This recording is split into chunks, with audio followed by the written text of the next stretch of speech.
Assalamualaikum warahmatullahi wabarakatuh.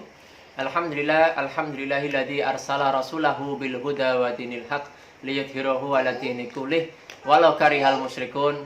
Wa qala ya ayyuhalladzina amanu ittaqullaha haqqa tuqatih wa la tamutunna illa wa antum muslimun. Wa qala ya ayyuhalladzina amanu ittaqullaha mastata'tum. Wa qala Rasulullah sallallahu alaihi wasallam faida amartukum bisai'in fa'tu minhu mastata'tum. Alhamdulillahirabbil alamin. Kaum muslimin muslimat yang dirahmati Allah Subhanahu wa taala. Allah Subhanahu wa taala berfirman di dalam surah Al-Baqarah yang tadi saya sampaikan di dalam muqaddimah, dan ininya menjadi materi kita pada malam hari ini, yaitu apakah setiap orang yang sakit maupun orang yang bepergian boleh untuk tidak berpuasa. Maka kita akan mendengar bagaimana penjabaran para ulama tentang orang yang sakit maupun orang yang safar atau orang bepergian. Ya, di dalam surah Al-Baqarah ayat yang ke-184 Allah Subhanahu wa taala berfirman, "Faman kana minkum maridun aw ala safarin fa iddatum min ayyamin ukhra." Ya, barang siapa yang dia itu sakit maupun melakukan perjalanan, maka hendaknya dia tidak berpuasa, ya. Dan wajib mengganti pada hari yang lainnya. Nah, jadi kaum muslimin yang dirahmati Allah Subhanahu wa taala, di dalam ayat ini menjelaskan kita diperbolehkan untuk tidak berpuasa ketika kita sakit maupun kita dalam keadaan safar. Lalu dalam keadaan sakit dan safar yang bagaimana yang kita ini diperbolehkan untuk tidak berpuasa? Ya. Yang pertama, para ulama menjabarkan tentang sakit ini menjadi 3 golongan. Golongan yang pertama adalah jika puasa menyusahkan orang yang sakit dan membahayakannya, maka baginya puasa hukumnya haram.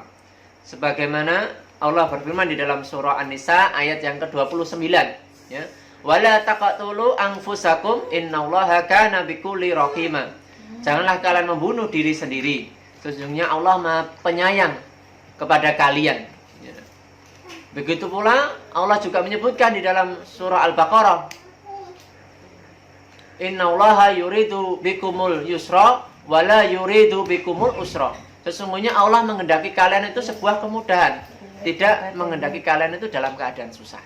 Ya. Lalu golongan yang kedua adalah jika puasa menyusahkan orang yang sakit, akan tetapi tidak sampai membahayakannya, maka baginya puasa makruh hukumnya dan disunahkan untuk tidak berpuasa.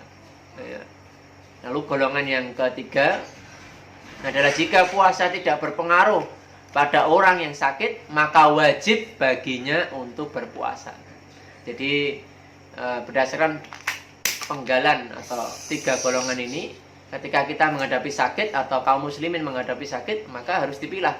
Ketika ini ternyata membahayakan kondisi tubuhnya, maka haram atau diperbolehkan untuk tidak berpuasa. Kalau sakitnya itu masih bisa ditoleransi sehingga kita masih bisa melakukan puasa, ya puasa itu lebih baik. Kenapa? Karena keutamaan puasa, keutamaan Ramadan ketika diganti dengan hari-hari yang lainnya, itu tidak bisa untuk mendapatkan keutamaan sebagaimana keutamaan Ramadan. Lalu yang kedua adalah ketika safar, manakah yang lebih utama bagi musafir, berpuasa atau tidak? Maka kembalinya juga kepada diri orang tersebut. Ya, ketika dia kuat, itu puasa lebih baik. Tetapi ketika dia tidak kuat, maka diperbolehkan untuk mengganti di hari yang lainnya. Ini sebagaimana juga di dalam hadis Rasulullah SAW menyebutkan, dalam hadis riwayat Muslim nomor 1116,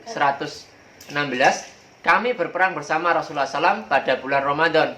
Di antara kami ada yang berpuasa dan ada yang tidak. Orang yang berpuasa tidak mendapatkan alasan untuk menyalahkan yang tidak berpuasa, dan orang yang tidak berpuasa juga tidak mendapatkan alasan untuk menyalahkan orang yang berpuasa.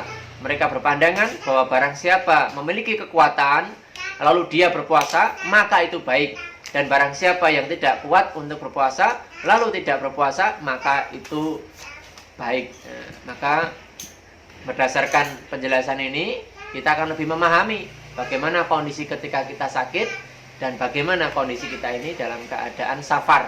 Ya. Rasulullah SAW menyebutkan, faida amartukum bisai'in fa'tu minhu mastata'tum. Jikalau kalian itu diperintahkan pada sesuatu, maka kerjakanlah sesuai kemampuan kalian. Nah, di sini mudah-mudahan kita selalu berusaha senantiasa melaksanakan perintah Allah, melaksanakan perintah Rasulullah SAW dengan sesuai kemampuan kita, dengan usaha yang sungguh-sungguh. Ya. Ketika kita ini sudah berusaha sungguh-sungguh, ternyata Allah mentakdirkan kita belum bisa melaksanakannya karena suatu hal, mungkin karena sakit maupun safar, maka mudah-mudahan Allah memberikan keringanan kita, rukhsah, dan memberikan keutamaan-keutamaan yang lainnya. Demikian yang bisa saya sampaikan. Akhiru dawana usikum wa nafsi bitaqallah.